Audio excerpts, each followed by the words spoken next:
श्री बगलामुखी ज्योतिष YouTube channel में मैं संयोग आनंद आपका स्वागत करता हूं। और आज हम बात करेंगे ज्योतिष के अनुसार साधना में उन्नति के क्या योग बनते हैं।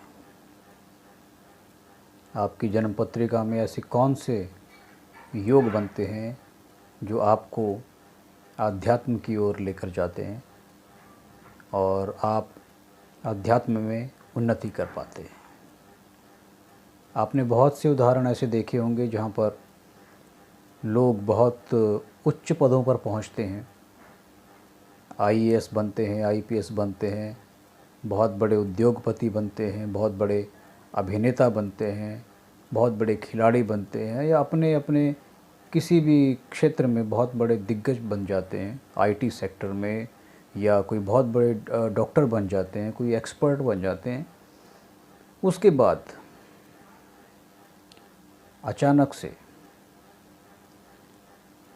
वो अध्यात्म के रास्ते पर चल पड़ते हैं, अपना सब कुछ छोड़कर। जो कुछ भी उन्होंने अपने जीवन में उपलब्धियां प्राप्त की होती हैं, उन सब का परित्याग करके और बड़ी प्रसन्नता के साथ, बड़ी सहजता के साथ वो अध्यात्म के मार्ग को चुन लेते हैं। तो ऐसे कौन से जन्म पत्रिका में आपको लक्षण बनते हैं, ऐसे कौन से योग बनते हैं कि जब आप आध्यात्मिक जीवन में आगे बढ़ने का प्रयास करते हैं या उस शिखर को छूने तक आप पहुंच पाते हैं। तो आज हम इसी विषय पर, इसी बिंदु पर बात करेंगे। और इसका यदि दूसरा उदाहरण देखें तो कई बार ऐसा भी होता है कि बहुत सम्माननीय स्थिति पर पहुंचने के बाद कोई व्यक्ति बहुत अच्छे महात्मा हो चुके हैं, बहुत अच्छे समाज में उनकी बहुत अच्छी प्रतिष्ठा है, किंतु वो उस प्रतिष्ठा को संभाल नहीं पाए और वो एक सामान्य साधारण से मनुष्य की भांति उनको बहुत सारे जो जीवन में उनके घटनाक्रम आते हैं और उनको तिरस्कार का सामना करना पड़ता है और फिर से वो एक साधारण जीवन की ओर आ जाते हैं। ऐसे भी बहुत से योग जन्म पत्रिका में बनते हैं। जो शिखर पर बैठे हुए जो व्यक्ति हैं वो भी अपने पद से गिर सकते हैं, और जो बहुत नीचे हैं जीवन में वो भी आध्यात्मिक स्तर पर बहुत ऊंची अवस्था को प्राप्त कर पाए। ऐसा जन्म पत्रिका में कौन सा योग होता है, कौन सी संभावनाएं होती हैं, आज हमने इसी विषय को चुना है। तो शुरू करते हैं। तो सबसे पहले जन्म पत्रिका में हमें ये अवश्य ही पता होना चाहिए कि मंत्र शास्त्र, ध्यान, साधना और ये जो स्पिरिचुअलिटी होती है ये कौन से घर से देखी जाती है, कौन सा घर रिप्रेजेंट करता है जन्म पत्रिका, कौन सा हाउस आपका आपके बर्थ चार्ट में रिप्रेजेंट करता है आपकी इन गतिविधियों को, इन एक्टिविटीज़ को। तो जन्म पत्रिका का 5th हाउस जो है वो मंत्र साधनाओं का है। आपकी जो इंटेलेक्ट है या आपकी जो चेतना है, आपका जो बुद्धि का स्तर है, वहाँ से देखा जाता है कि आप किस क्षेत्र में, किस स्ट्रीम में आपकी जाने की संभावनाएं हैं। चाहे वो सांसारिक विद्याएं हैं, वहाँ पर भी 5वें घर से ही देखा जाता है कि आपका कौन सा कार्यक्षेत्र, कौन सी विद्या आपके लिए शुभ है, कौन सी विद्या में आपको निपुणता अधिक प्राप्त हो सकती है कम प्रयास में। उसी प्रकार से जो 5वां घर है उसी से देखा जाता है मंत्र शास्त्र, तंत्र विद्या और साधना में जो एक इंसान का झुकाव होता है, आकर्षण होता है। तो 5वां घर, इसके उपरांत देखा जाता है 9th हाउस। 9th हाउस जो है वो रिप्रेजेंट करता है आपके भाग्य स्थान को और आपके धर्म को। धर्म स्थान को भी जो है वो 9वें घर से देखा जाता है। धर्म को, आपकी निष्ठा कैसी होगी, आपका डेडिकेशन कैसा होगा, आपकी श्रद्धा कैसी होगी, और आप अपने लक्ष्य को प्राप्त करने में कितने सजग और कितने कर्मठ होंगे। ये सब चीज़ें जो हैं वो देखी जाती हैं आपकी जन्म पत्रिका के 9th हाउस से। साथ में ऑफ कोर्स आपका लग्न का स्ट्रॉन्ग होना भी बहुत ही अधिक महत्वपूर्ण है। वहीं से निर्धारित होता है कि आपका व्यक्तित्व कैसा होगा और आप कौन से क्षेत्र के लिए परफेक्ट हैं। तो अब बात करते हैं ग्रहों की। अध्यात्म में ले जाने वाले जो ग्रह हैं, नंबर 1 हैं बृहस्पति। देवगुरु बृहस्पति जिनके शुभ अवस्था में हों और जन्म कुंडली के पहले 5वें 9वें घर में हों या एकादश घर में हों, और उनको कोई भी जो अशुभ ग्रह की उन पर दृष्टि ना पड़ रही हो, और बल्कि किसी शुभ ग्रह का, सूर्य का उनको साथ मिल रहा हो, मंगल सपोर्ट कर रहा हो, इस प्रकार से जो बृहस्पति शुभ अवस्था में हो, अच्छी डिग्रीज़ लिए हो, तो वो आपको आध्यात्म के मार्ग में सफलता प्रदान करते हैं। साथ में केतु को ज्योतिष शास्त्र में मोक्ष का दाता भी कहा गया है। ऐसे जो लोग हैं वो, उनके हृदय में, उनके मन में एक विरक्ति का भाव होता है। संसार में उनका अट्रैक्शन, संसार के प्रति उनका जो मोह है वो बहुत कम होता है। ऐसे लोगों को आप पाएंगे, उन्हें एकांत में रहना बहुत अच्छा लगता है। उन्हें घूमना फिरना, पार्टीज़ करना, दोस्तों के साथ रहना, ये सब चीज़ों में उनका इंटरेस्ट नहीं होता है, उनको रुचि नहीं होती है। उनका यही एक उद्देश्य रहता है कि वो अपने आप को किस प्रकार से एकांत में रखें, सबसे अलग हट कर के वो रहना पसंद करते हैं।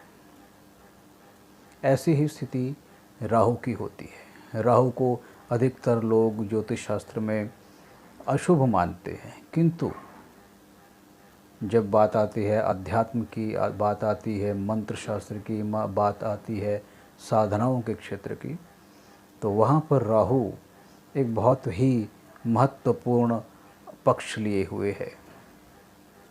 राहु का एक बहुत ही महत्वपूर्ण एक रोल है अध्यात्म के अंदर, क्योंकि जैसा आपने कई वीडियोज़ में मैं इस बारे में बता चुका हूँ कि राहु को कहा गया है विच्छेदात्मक ग्रह,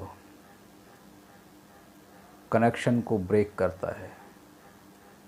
तो जब आपके सांसारिक मोह में जो आप बंधे हैं, उनके जब कनेक्शंस को राहु काटता है, तब आपको आरंभ में थोड़ा कष्ट होता है कि मुझे तो तकलीफ़ हो रही है, मुझे दुख हो रहा है, मुझे अच्छा नहीं लग रहा है, मेरे जो सगे संबंधी, जो मेरे मित्र, मेरे प्रियजन, उन सब से जब आपको अलग होना पड़ता है, उनसे संभवतः आपको अपमानित भी होना पड़े। इसके बाद में ऐसी परिस्थितियाँ उत्पन्न होती हैं जो आपको वैराग्य के मार्ग पर लेकर जाती है। ऐसे बहुत से उदाहरण समाज में हैं, बहुत से महापुरुषों का ऐसी कथाएं हैं, ऐसी गाथाएं हैं, ऐसी जीवनियाँ हैं, ऐसी बायोग्राफीज़ हैं, जिनको आप पढ़ें तो आप जानेंगे कि ऐसे जीवन में उतार चढ़ाव आए तो उनको बाद में बहुत उच्च पदों की प्राप्ति हुई है। उच्च पद का कहने का भाव अध्यात्म में उच्च पद, लोग उनको जानते हैं, लोग उनका अनुसरण करते हैं, उन पर बहुत शोध किए जाते हैं। तो केतु, राहु और बृहस्पति की बात हुई। शनि का हम इसमें यदि नाम ना लें, उनको अध्यात्म से ना जोड़ें, तो ये अपने आप में पूर्णता नहीं हो पाएगी, क्योंकि शनि ही एक ऐसे ग्रह हैं जो आप में वैराग्य की जो है वैराग्य को उत्पन्न करते हैं, डिटैचमेंट को आपके हृदय में, आपके मन में वो पैदा करते हैं। लोग अक्सर कहते हैं कि शनि तो बहुत कष्टदायक होते हैं, बहुत पीड़ादायक होते हैं, इनकी दशा बहुत अशुभ होती है, लेकिन वो ये बात को मेंशन करना भूल जाते हैं कि शनि जो हैं वो बहुत ही डिसिप्लिन को पसंद करने वाले ग्रह हैं। शनि आप पर तभी प्रसन्न होते हैं जब आप अपना खान पान, अपना व्यवहार, अपने आचार विचार, अपनी मानसिकता इन सब बातों को, अपने बिहेवियर को यदि आप शुद्ध रखते हैं, शुभ रखते हैं, तभी शनि आपको फेवर करता है, तभी वो आपको जीवन में उन्नति प्रदान करते हैं, चाहे वो आपका सांसारिक क्षेत्र है, चाहे वो आपका आध्यात्मिक क्षेत्र है। तो जिन ग्रहों को साधारणतया जो सामाजिक स्तर से, सोशल लेवल पर या सांसारिक स्तर पर ज्योतिष शास्त्र में अशुभ माना जाता है, राहु, शनि, केतु, तो यही जो ग्रह हैं ये आपको लेकर जाते हैं अध्यात्म में शिखर तक।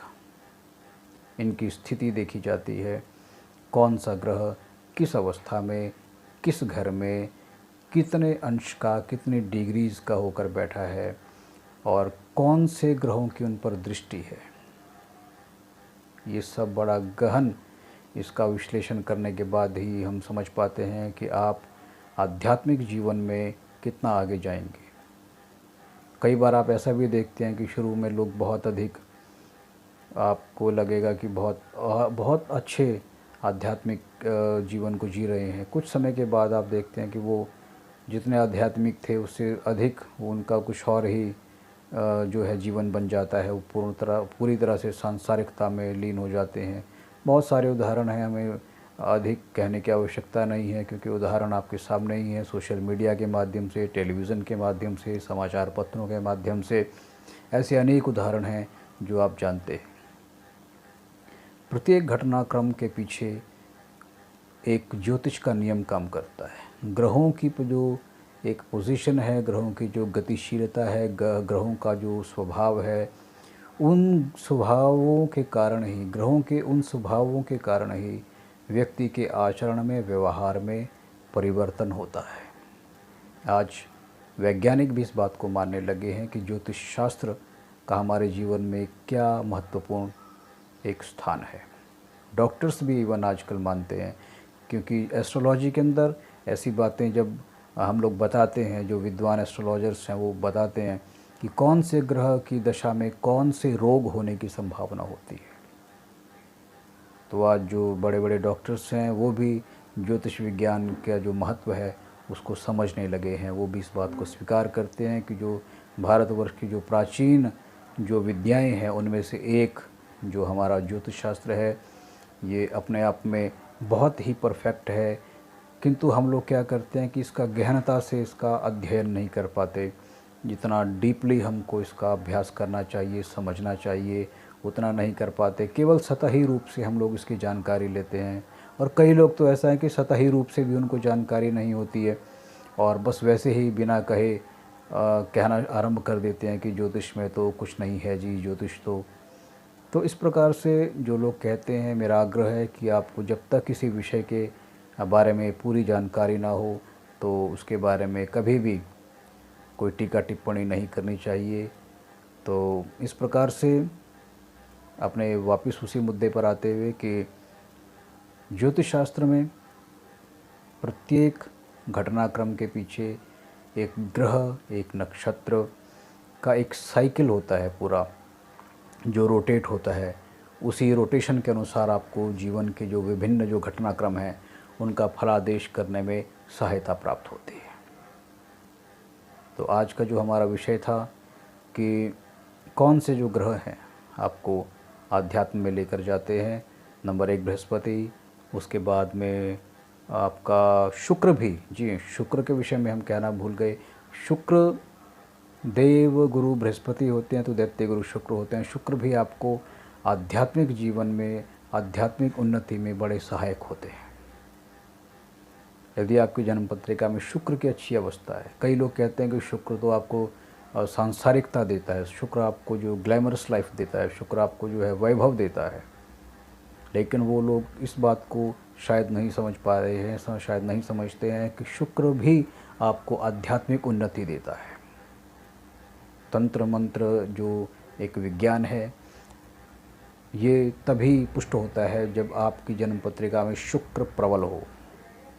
तो इन सभी ग्रहों का जो एक योगदान है वो आपकी जन्म पत्रिका में होता है, और देखा जाता है कि कौन सी परिस्थितियां बनती हैं, कौन सी स्थितियां बनती हैं कि आप किस समय में, जीवन के किस कालखंड में आप आध्यात्मिक मार्ग का चयन करते हैं और आप उसमें बढ़ना आरंभ करते हैं।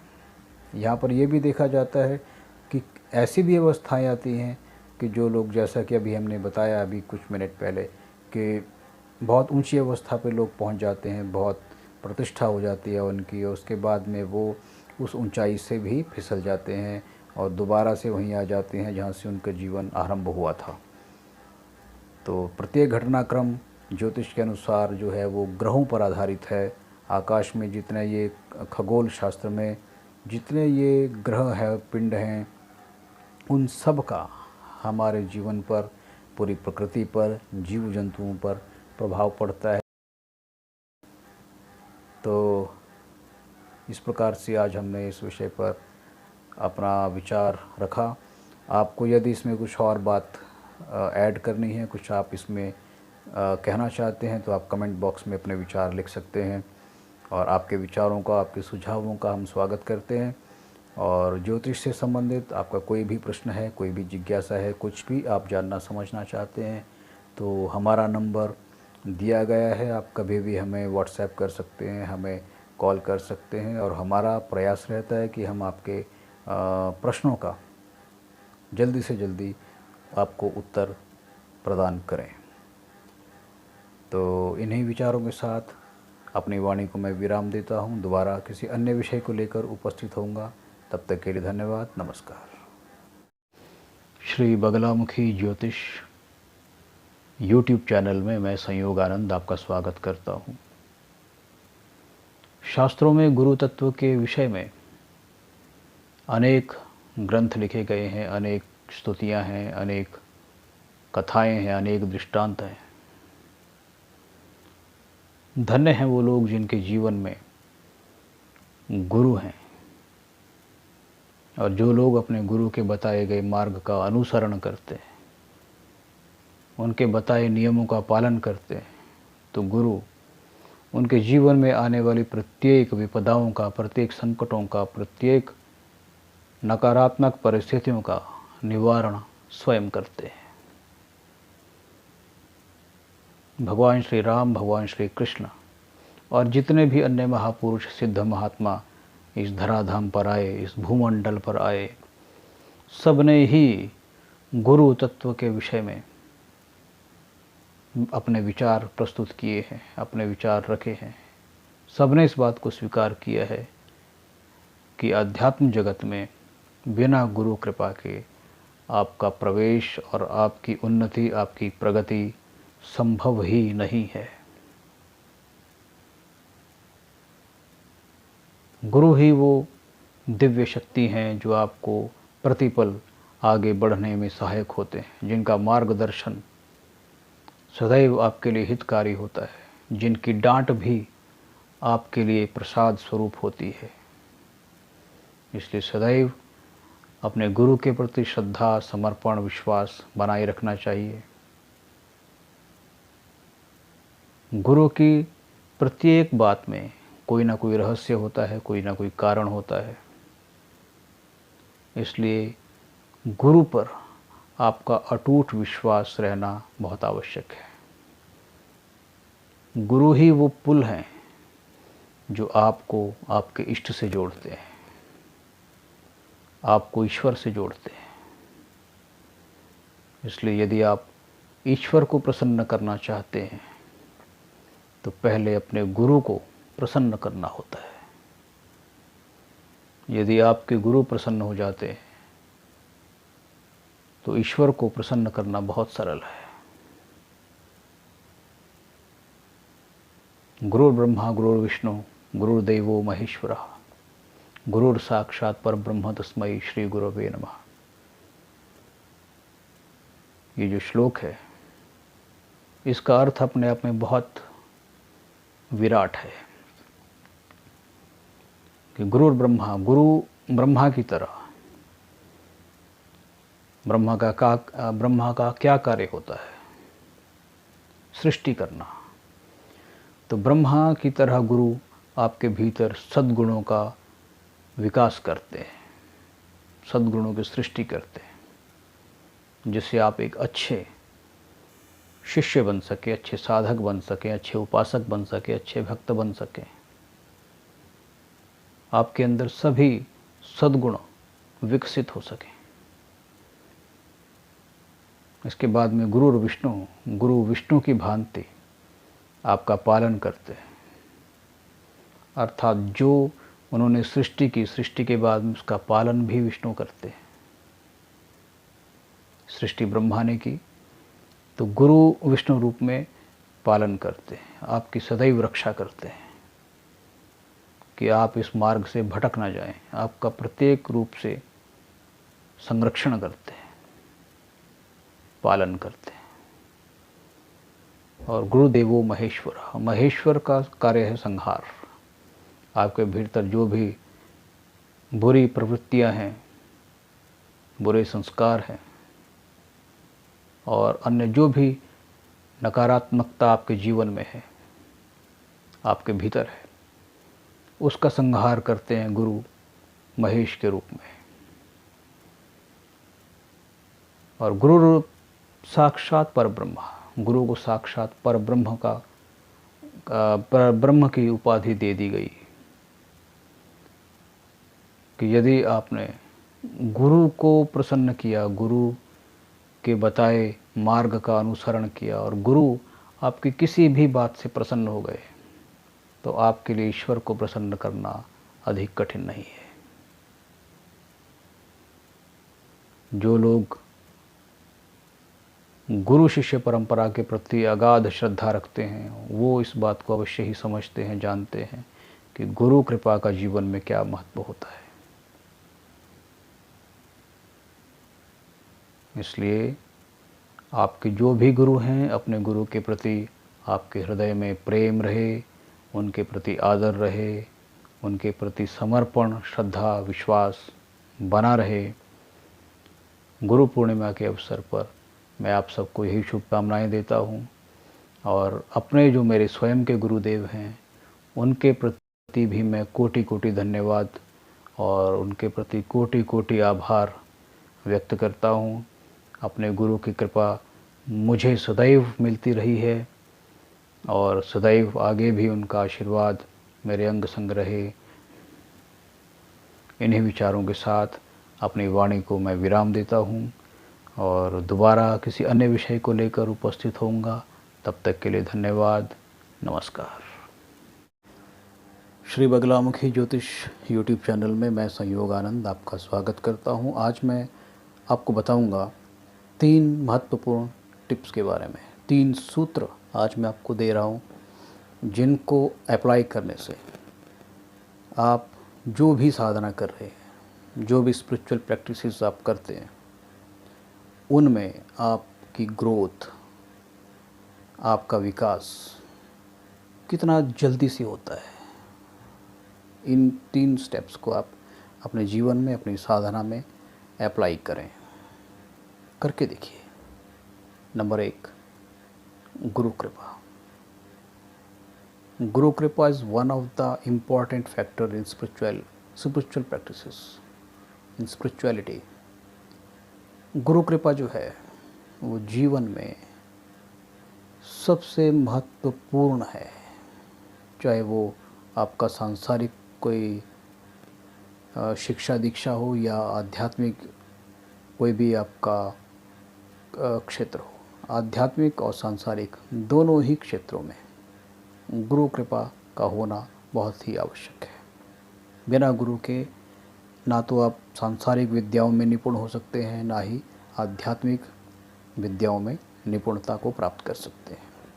इसलिए गुरु कृपा सबसे पहला, सबसे प्रमुख, सबसे महत्वपूर्ण एक स्टेप है, एक बिंदु है। तो कभी भी अपने गुरु का जो है अनादर करने का तो सोचना भी नहीं चाहिए। हमेशा उनको प्रसन्न रखने का प्रयास करना चाहिए। उनकी ब्लेसिंग्स आपको किस प्रकार से मिले, उनका आशीर्वाद आपको किस प्रकार से मिले, उनकी जो शुभकामनाएं हैं वो किस प्रकार से आपको मिले, आपको हमेशा आपको इस बात का चिंतन मनन करते रहना चाहिए कि गुरु आपके किस एक्टिविटी से, किस विचार से, किस बात से, किस क्रियाकलाप से प्रसन्न होने वाले हैं। यदि गुरु की कृपा आपको प्राप्त हो जाती है तो आपका 50% बल्कि 75% काम बन जाता है। उसके बाद आपको थोड़ा सा प्रयास करना पड़ता है। इसलिए नंबर 1 गुरु कृपा, गुरु की कृपा प्राप्त करें। नंबर 2 निरंतरता, कंटिन्यूटी। हम देखते हैं कई लोग हैं जो साधना, उपासना, ध्यान, प्राणायाम, योग इत्यादि शुरू करते हैं। शुरू में बहुत ही उत्साह से शुरू करते हैं, बहुत प्रसन्नता से, बहुत साहस से आरंभ करते हैं, लेकिन धीरे धीरे धीरे धीरे हफ्ते 2 हफ्ते, 2 महीना, 3 महीना में जाते जाते वो रुक जाते हैं,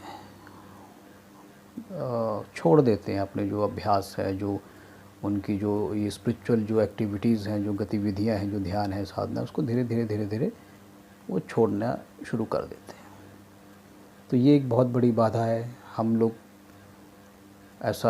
को नहीं करना चाहिए। जो भी आप साधना करते हैं उसमें एक निरंतरता बनी रहनी चाहिए, तभी आपको उसका कुछ फल प्राप्त होता है। अगर आप कोई एथलीट हैं, you are any sports person, तो आपको बहुत ज़्यादा मेहनत करनी पड़ती है। आप देखते हैं कोई भी रेसलर हो, कोई भी बॉक्सर हो, कोई भी अलग कोई स्पोर्ट्समैन है, तो वो कितना परिश्रम करते हैं। वो लोग परिश्रम करते हैं, निरंतरता बनाए रखते हैं, तभी जाकर वो किसी चीज़ को अचीव करने में सक्षम हो पाते हैं। तो आपको भी निरंतरता बनाए रखनी है। नंबर 3 वो है डेडिकेशन, समर्पण। जो भी आप आध्यात्मिक गतिविधियां करते हैं, जो भी आप ध्यान करते हैं, साधना करते हैं, या मंत्र जप करते हैं, उपासना करते हैं, जो भी आप स्पिरिचुअल एक्टिविटीज़ प्रैक्टिसेस करते हैं, उसमें डेडिकेशन का होना बहुत आवश्यक है। समर्पण भाव होना चाहिए। लाभ हानि के चिंता किए बिना आपको निरंतरता से और डेडिकेशन के साथ, पूरे समर्पण भाव से साधना, उपासना, जो भी आपने मार्ग चुना है उसमें लगना चाहिए। क्योंकि भगवान श्री कृष्ण ने भी गीता में कहा है कि 2 डिपार्टमेंट है, एक तो कर्म का डिपार्टमेंट है, एक फल का डिपार्टमेंट है। कि कर्म का डिपार्टमेंट तो तुम्हारे पास है, कर्म करना तुम्हारे हाथ में है, लेकिन जो फल का जो डिपार्टमेंट है वो भगवान कहते हैं वो मेरे हाथ में है। किसको कब कितना क्या देना है वो ईश्वर ही डिसाइड करते हैं। ये डिपार्टमेंट, ये कार्यक्षेत्र उन्होंने अपने अधीन रखा है। इसलिए आप और हम सभी लोग इसमें इन्वॉल्व हैं, सभी लोग हम इसमें आते हैं कि जब भी हम कुछ कार्य करते हैं तो उसमें सबसे पहले तो गुरु कृपा, उसके बाद में जो है हमारा एक निरंतरता जो है, कंटिन्यूटी बनी रहनी चाहिए हमारी साधना में, और नंबर 3 हमारा डेडिकेशन, हमारा समर्पण।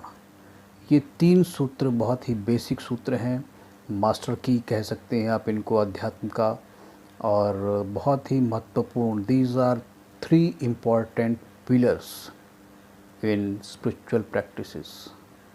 जब आप इन 3 बातों का पूरा ध्यान रखकर इनका पालन करते हैं और इनके अनुसार अपनी साधना को करते हैं, तो आप देखेंगे कि चमत्कारिक रूप से आपके जीवन में परिवर्तन होना आरंभ हो जाता है। तो इन्हीं विचारों के साथ अपनी वाणी को मैं विराम देता हूँ। दोबारा किसी अन्य विषय को लेकर उपस्थित होऊंगा। तब तक के लिए धन्यवाद, नमस्कार। ज्योतिष से संबंधित आपको कोई भी प्रश्न है, आपके परिवार से संबंधित, आपके बिजनेस से संबंधित, आपकी स्टडीज़, आपकी मैरिज, आपके प्रेम, या आप लव मैरिज जो भी है, और हेल्थ, इन सब चीज़ों को लेकर के, बिज़नेस आपका नहीं चल पा रहा है, कोई दिक्कतें आ रही हैं, या मैरिज होने में प्रॉब्लम आ रही है, कोई और कारण आ रहे हैं, या आपकी जन्म पत्रिका मैच नहीं कर रही है, बहुत सारी चीज़ें होती हैं एस्ट्रोलॉजी के अंदर। तो जो भी आपके मन में आपके प्रश्न हैं, तो आप हमारा नंबर यहाँ पर दिया गया है, व्हाट्सएप, आप हमें अपना टेक्स्ट कभी भी कर सकते हैं, कॉल कर सकते हैं, और हमारा प्रयास रहता है कि हम आपको अच्छे से आपका मार्गदर्शन करें, विस्तार से आपको हम गाइड करें। और कभी कभी ऐसा हो जाता है कि आपके फ़ोन कॉल्स लेने में हम थोड़ा असमर्थ हो जाते हैं, क्योंकि बहुत सारे कॉल्स होते हैं, बहुत सारे जो क्वेश्चंस होते हैं उन सब का रिप्लाई करने में थोड़ा सा समय लगता है, विलम्ब होता है, क्योंकि बहुत सारे लोगों के कॉल्स होते हैं, मैसेजेस होते हैं, किंतु आपका नंबर भी अवश्य ही आता है। थोड़ा सा प्रतीक्षा यदि आपको करनी पड़े तो उसमें कृपया आप परेशान ना हों, थोड़ा सा धैर्य बनाए रखें और विश्वास रखें कि हम अवश्य ही आपके प्रश्नों का उत्तर देते हैं। इन्हीं विचारों के साथ अपनी वाणी को मैं विराम देता हूँ। दोबारा किसी अन्य विषय को लेकर उपस्थित होऊंगा, तब तक के लिए धन्यवाद। नमस्कार।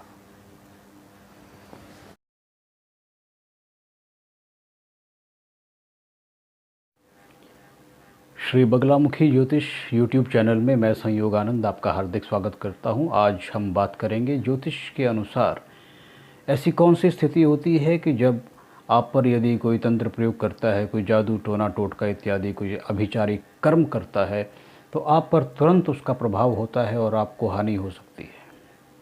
ज्योतिष के अनुसार ऐसी कौन सी ग्रह स्थिति होती है, आज हम इस विषय पर बात करेंगे। सूर्य, चंद्रमा और बृहस्पति। जी हाँ, यदि आपकी जन्म पत्रिका में सूर्य, चंद्रमा और बृहस्पति ये तीनों ग्रह मजबूत हैं, तब आप पर यदि कोई तंत्र मंत्र का प्रयोग करता है तो आपको उससे कोई नकारात्मक प्रभाव देखने को नहीं मिलेगा, आप उससे प्रभावित नहीं होंगे।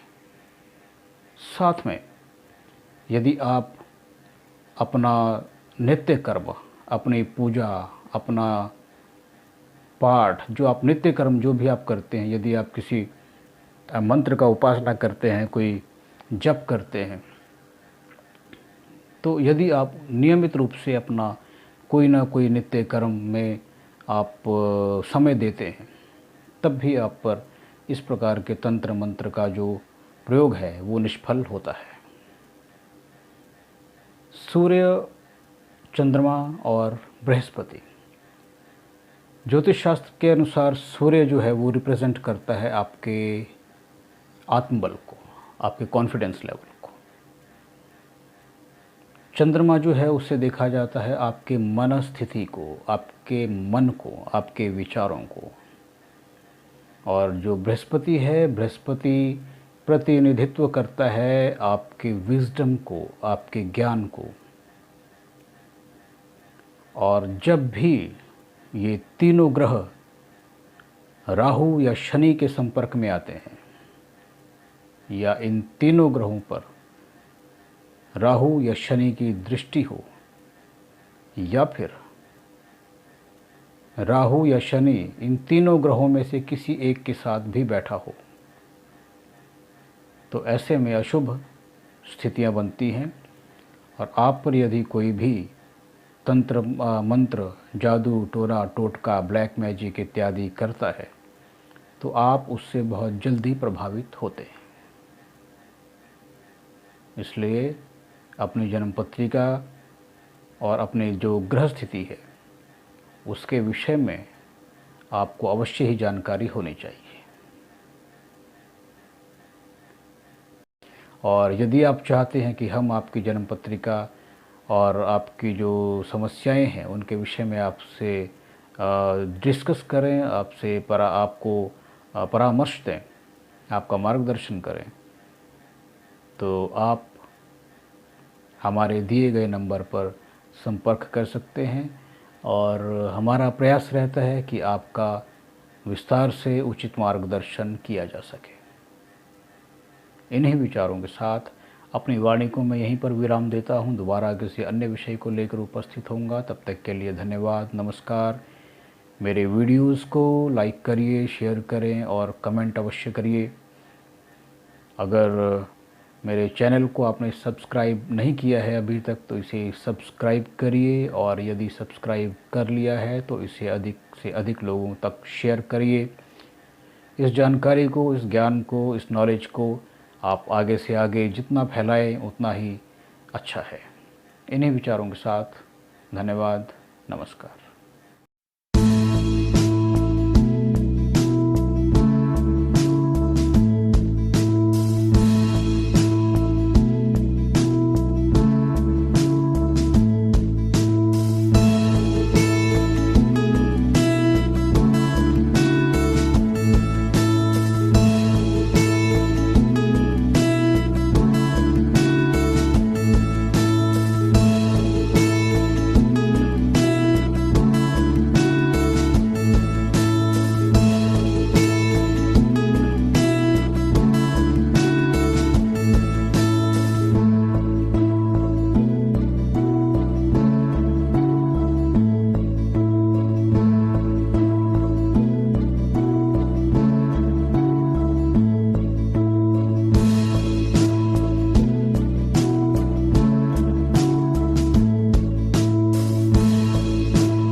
श्री बगलामुखी ज्योतिष यूट्यूब चैनल में मैं संयोगानंद आपका स्वागत करता हूं। आज हम बात करेंगे ज्योतिष शास्त्र के अनुसार प्रेम में असफलता के क्या योग बनते हैं। जी हाँ, जन्म पत्रिका के अनुसार आपका जो 5th और 7th हाउस होता है वो रिप्रेजेंट करता है आपके प्रेम प्रसंग को और आपके पार्टनरशिप को। यहाँ पर हम प्रेम प्रसंग को लेकर चल रहे हैं, साथ में पार्टनरशिप भी, जिसके साथ आप अपना कोई बिज़नेस कर रहे हैं, कोई व्यापार कर रहे हैं, तो उन चीज़ों को भी हम इसमें इन्वॉल्व कर सकते हैं कि यदि आपके 5th हाउस और 7th हाउस का जो स्वामी है वो यदि अशुभ अवस्था में बैठा है और उस पर राहु की दृष्टि पड़ रही है, तो ऐसे में आपके जो प्रेम संबंध हैं वो बहुत लंबे समय तक नहीं चल पाते और किसी न किसी कारण वो टूट जाते हैं। तो आपको अपनी जन्म पत्रिका को समझना पड़ेगा कि आपकी कुंडली में ऐसी कौन सी स्थिति है कि जो आपको प्रेम में असफल बनाती है। तो जैसा कि हमने अभी बताया कि 5th हाउस जो है वो रिप्रेजेंट करता है आपकी लव लाइफ को, आपके प्रेम प्रसंग को। 5वां घर जो है वो रिप्रेजेंट करता है। साथ में शुक्र भी जो है एक बड़ा ही इमेजिनेटिव ग्रह माना गया है, जो कल्पनाओं का स्वामी है, जो प्रेम इत्यादि को रिप्रेजेंट करता है। तो यदि आपका 5th हाउस को राहु देख रहा है या राहु 5th लॉर्ड के साथ, जो आपका 5वें घर का जो स्वामी है उसके साथ यदि राहु कहीं भी बैठा है जन्म पत्रिका में, तो आपका प्रेम प्रसंग या आपका बिजनेस जो पार्टनरशिप चल रही है वो अधिक लंबे समय तक नहीं चल पाती है। राहु को ज्योतिष शास्त्र में विच्छेदात्मक ग्रह कहा गया है, कि ये जहाँ पर भी जन्म पत्रिका में बैठा हो या इसकी दृष्टि पड़ रही हो, तो वो जो घर होते हैं वो प्रभावित होते हैं। और इस प्रकार से जहाँ जहाँ भी इसकी दृष्टि होती है, उन उन स्थानों पर इसकी दृष्टि होने के कारण वहाँ पर आपको विच्छेदात्मक प्रभाव मिलते हैं। या अर्थात यदि धन भाव को देख रहा है तो आपको धन प्राप्त नहीं होगा, जीवन में आप संघर्ष करते हैं, उसके अनुपात में आपको लाभ नहीं होता है। यदि आपके थर्ड हाउस को देख रहा है, आपके परिवार को, आपके मित्रों को, आपके सर्कल को देख रहा है, फ्रेंड सर्कल को देख रहा है, तो आपके मित्र अच्छे नहीं होते, आपको बार बार धोखा देते हैं मित्र। आप मित्रों के लिए कितना भी कुछ करें तो आपको उनकी तरफ से कोई पॉजिटिव जो है सहयोग नहीं प्राप्त होता है। इस प्रकार से जहाँ जहाँ भी राहु की दृष्टि होती है वहाँ वहाँ अशुभता अवश्य ही आती है। तो ये देखा जाता है कि जन्म पत्रिका में राहु की स्थिति का क्या है, राहु कहाँ पर है। इसलिए अपनी जन्म पत्रिका का विवरण का विश्लेषण आप अवश्य करवाएं। यदि आपको ये लगता है कि आपका जो है लव लाइफ ज़्यादा अच्छी नहीं चल रही है, बार बार मतभेद हो जाते हैं, बार बार कोई झगड़ा हो जाता है, किसी ना किसी बात को लेके कोई कन्फ्यूज़न हो जाता है, गृहस्थ जीवन में भी यदि मैरिड लाइफ में आपको ये सिम्टम्स आते हैं, ये घटनाएं आपके साथ होती हैं, तो भी आपको अपनी जन्म पत्रिका का विश्लेषण अवश्य करवा लेना चाहिए। क्योंकि ये इसके माध्यम से ही आप जान पाते हैं कि आपकी ग्रहों की स्थिति क्या है। राहु जो है वो हमेशा ही गलत नहीं होता है। राहु की कुछ स्थितियां हैं, कुछ युतियां हैं, कुछ डिग्रीज़ हैं, उसके अनुरूप ही वो अपना फल प्रदान करता है। कभी कभी राहु बहुत अच्छे प्रभाव भी देता है। अचानक अकस्मात आपको लाभ की प्राप्ति होती है राहु के कारण।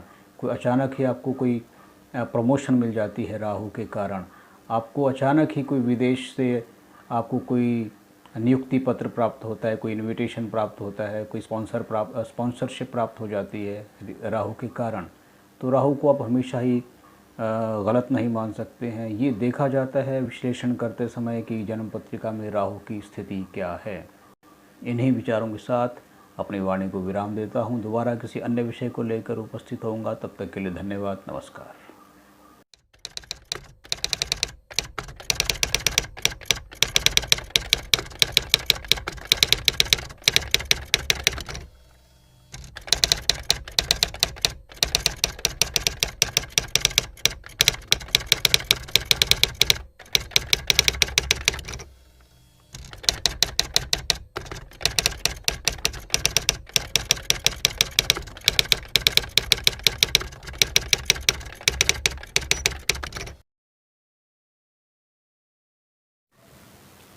श्री बगलामुखी ज्योतिष यूट्यूब चैनल में मैं संयोग आनंद आपका स्वागत करता हूं। आज हम बात करेंगे आपकी प्रमोशन के विषय में। यदि आप किसी जॉब में हैं और आपका प्रमोशन काफ़ी समय से रुका हुआ है, आप चाहते हैं कि आपका प्रमोशन हो, लेकिन फिर भी किसी न किसी कारण से आपका प्रमोशन बार बार रुक जाता है किसी न किसी कारण से, तो आज हम समझेंगे ज्योतिष के माध्यम से कि ऐसे कौन से योग होते हैं जिससे आपका प्रमोशन रुकता है और कब आपका प्रमोशन हो सकता है। और अंत में हम बात करेंगे कौन से उपाय आप कर सकते हैं जिससे कि आपका प्रमोशन जल्दी से जल्दी हो सके। जी हाँ, तो सबसे पहले आप इस चैनल को सब्सक्राइब करें, लाइक करें, शेयर करें।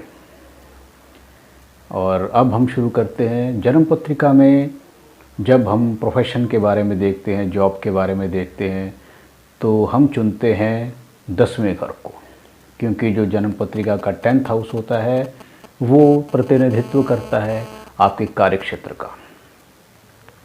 और यदि आपका 10th लॉर्ड 10वें घर का जो स्वामी है वो अपने से शुभ स्थान में बैठा है, पहले घर में, 5वें घर में, 9वें घर में या 11वें घर में बैठा है अपने स्थान से, तो निश्चित रूप से आपको जॉब में लाभ होता है और आपकी पदोन्नति होती है, आपकी प्रमोशन होती है।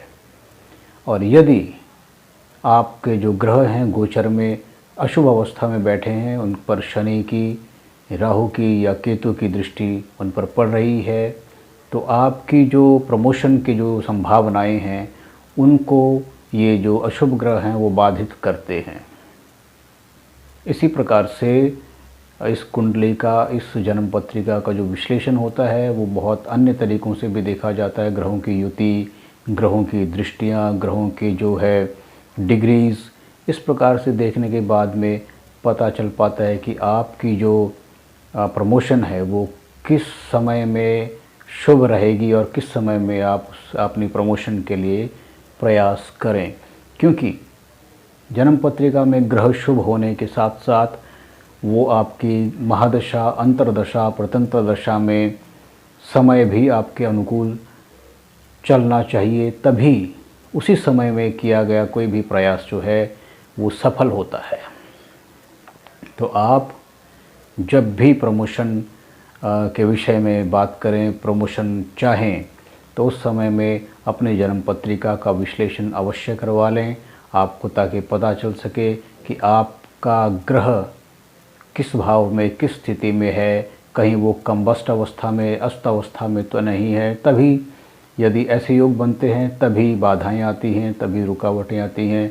तो इसलिए जब भी आप प्रमोशन के विषय में देखें तो ये जो आपको ग्रहों के अनुसार जो हमने सूत्र बताया, इसको अवश्य अप्लाई कर लें। और इसका जो उपाय है, उपाय के रूप में जब हम देखते हैं तो 11th हाउस और 10th हाउस, इन दोनों जो घर हैं जन्म पत्रिका के, इन दोनों का ही आपको उपाय करना चाहिए।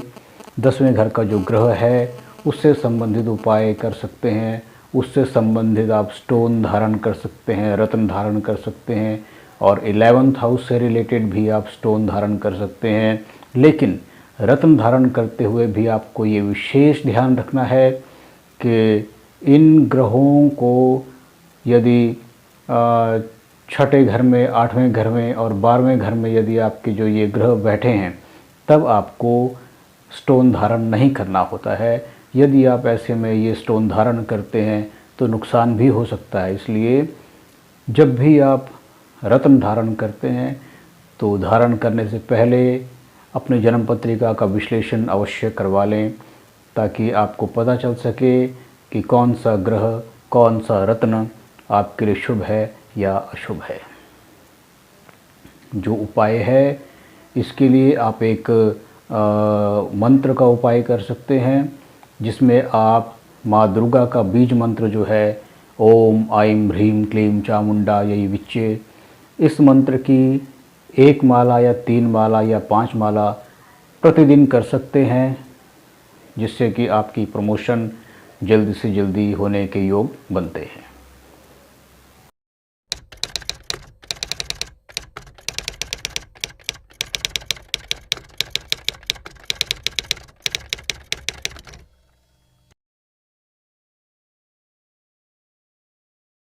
श्री बगलामुखी ज्योतिष यूट्यूब चैनल में मैं संयोग आनंद आपका स्वागत करता हूं। आज हम बात करेंगे माँ भगवती पीताम्बरा बगलामुखी के विषय में।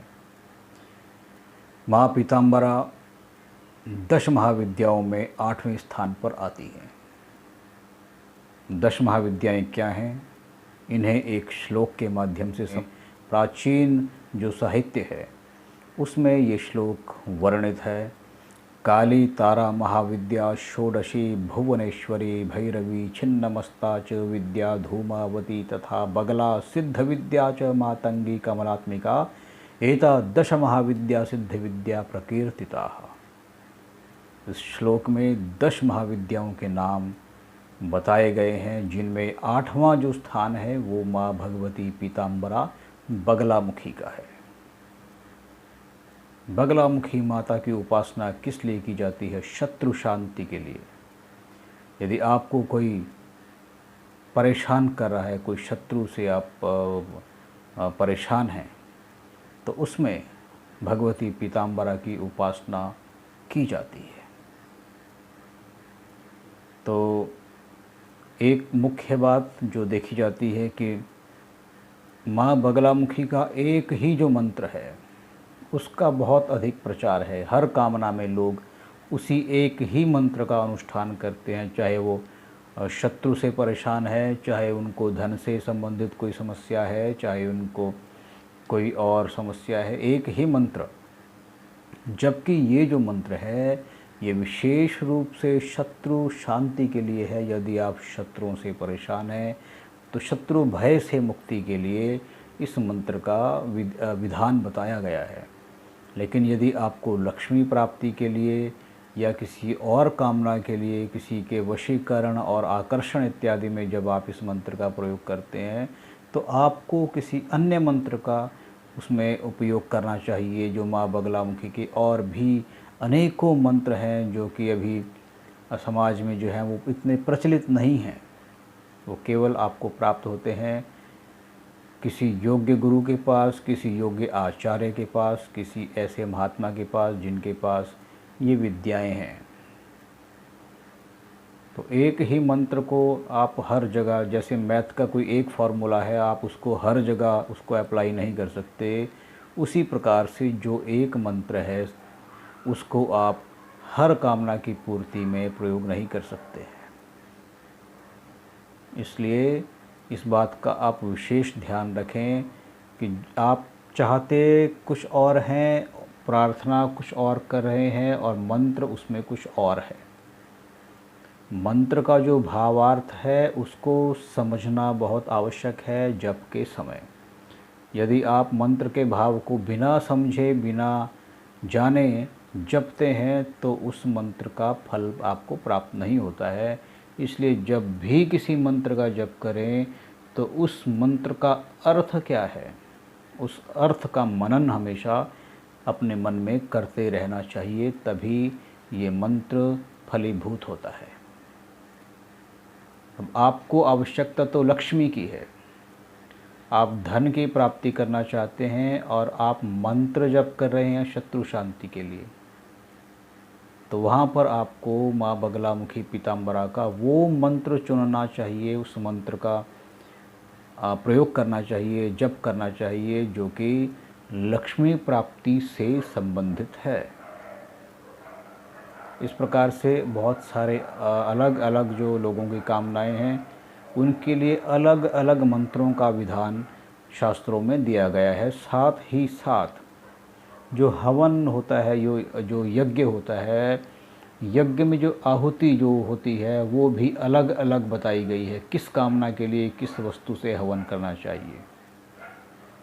एक परंपरा ये भी बहुत विचित्र चल रही है कि जी कड़वा हवन करवा लेते हैं लोग, मीठा हवन, कड़वा हवन, ये क्या चीज़ें चल रही हैं।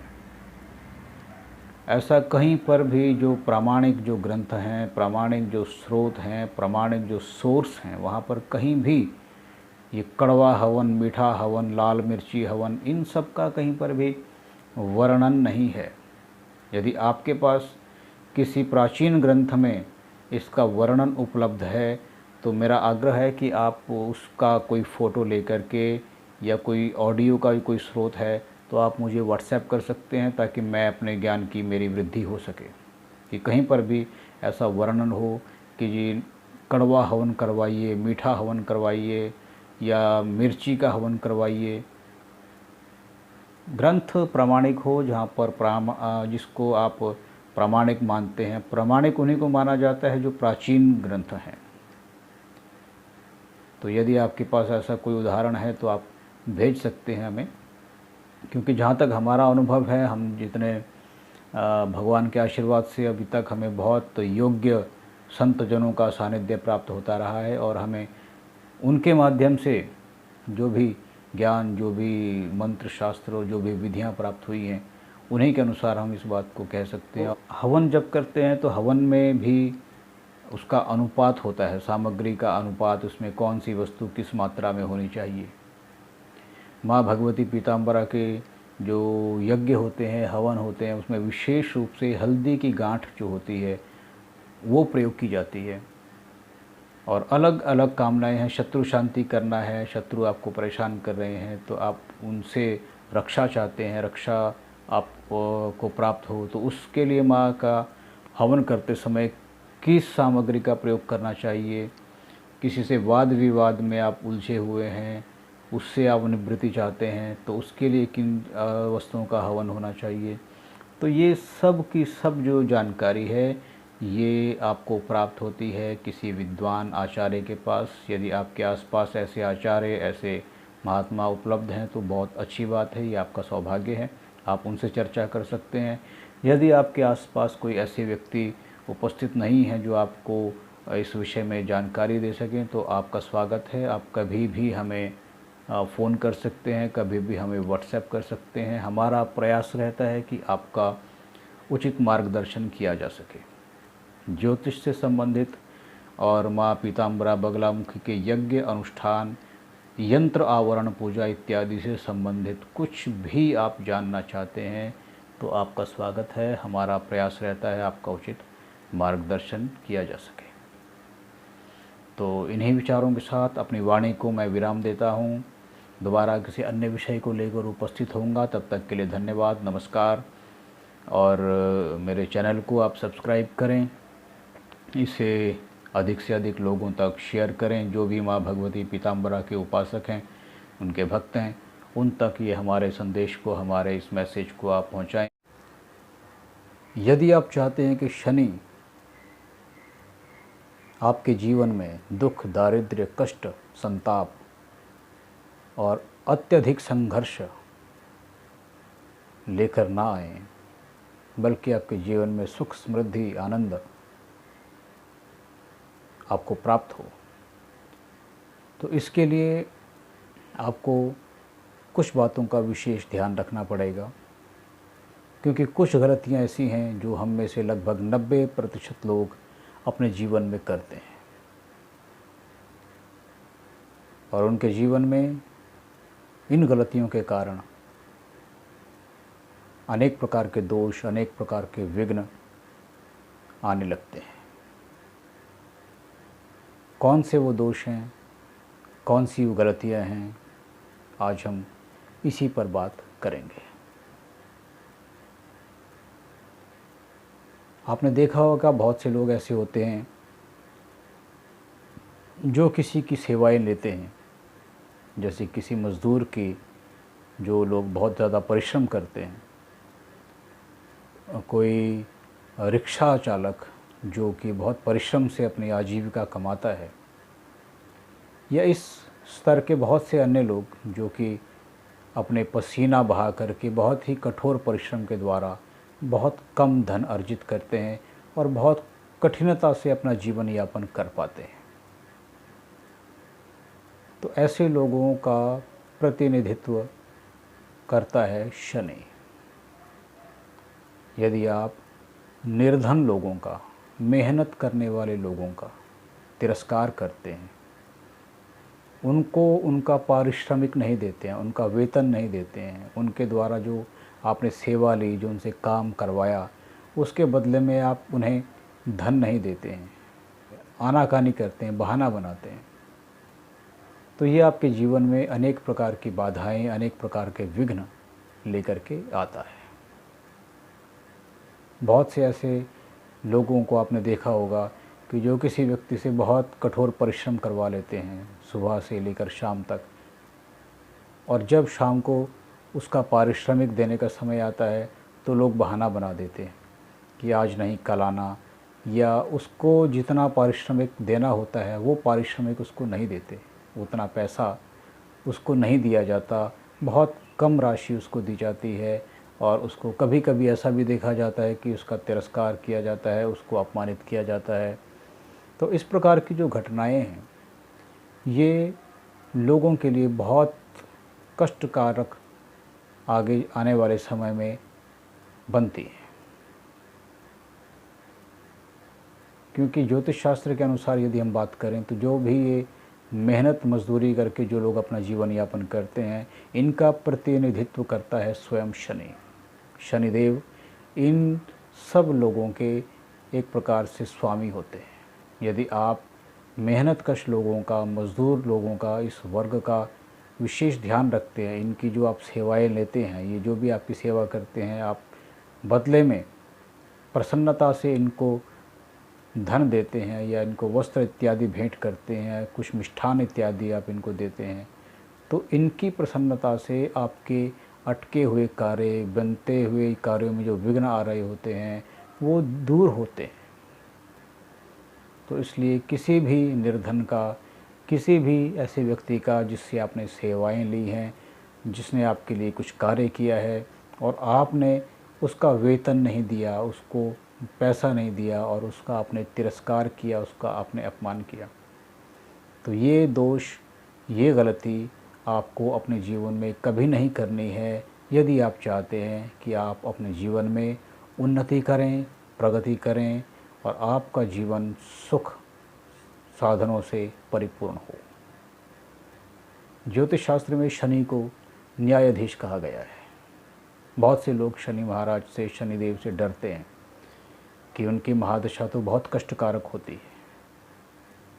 शनि कभी भी कष्टकारक नहीं है, वो केवल न्यायप्रिय हैं। न्यायाधीश उनको कहा गया है कि आपने जिस प्रकार के जीवन में कर्म किए हैं उसका रिज़ल्ट लेकर के वो आपके सामने आते हैं। जो आपने किया है एज इट इज़ उसका रिज़ल्ट आएगा। यदि आपने पहले किसी समय में किसी को कष्ट दिया है तो उसके फल के रूप में वो समय आपके सामने आता है, तो किसी और व्यक्ति के माध्यम से आपको जीवन में कई गुना अधिक कष्ट की प्राप्ति होती है जो आपको झेलना पड़ता है। तो इसी प्रकार से ये लॉ ऑफ नेचर भी है कि हम जो भी करते हैं प्रकृति वो हमें लौटाती है। यदि आप किसी का भला करते हैं तो बदले में प्रकृति आपका भी भला करती है। हो सकता है उसी व्यक्ति के माध्यम से ना सही, किसी और व्यक्ति के माध्यम से ही सही, किंतु आपका जो भी कर्म है किया हुआ उसका प्रतिफल, उसका जो रिज़ल्ट है, परिणाम है, वो आपको अवश्य ही प्राप्त होता है। तो शनि को न्यायाधीश कहा जाता है, न्याय प्रिय हैं, इनको डिसिप्लिन बहुत अधिक प्रिय है। और दूसरी बात यह है कि मांस, मदिरा इत्यादि का जो लोग सेवन करते हैं, शनि उनके लिए कभी भी हितकारी नहीं होते हैं। उनको अनेक प्रकार की बाधाएं, अनेक प्रकार के विघ्न, उनको अनेक प्रकार के शारीरिक कष्ट इत्यादि प्राप्त होते हैं। तो यदि आप चाहते हैं कि शनि की कृपा आप पर बनी रहे और शनि की महादशा, अंतर्दशा, प्रत्यंतर दशा आपके लिए शुभ रहे, तो आपको अपने जीवन में इन सभी बातों का निषेध करना चाहिए, इन सभी बातों का परित्याग करना चाहिए, तभी आप अपने जीवन में उन्नति को प्राप्त कर सकेंगे। इन्हीं विचारों के साथ अपनी वाणी को विराम देता हूँ। दोबारा किसी अन्य विषय को लेकर उपस्थित होऊंगा। तब तक के लिए धन्यवाद। नमस्कार।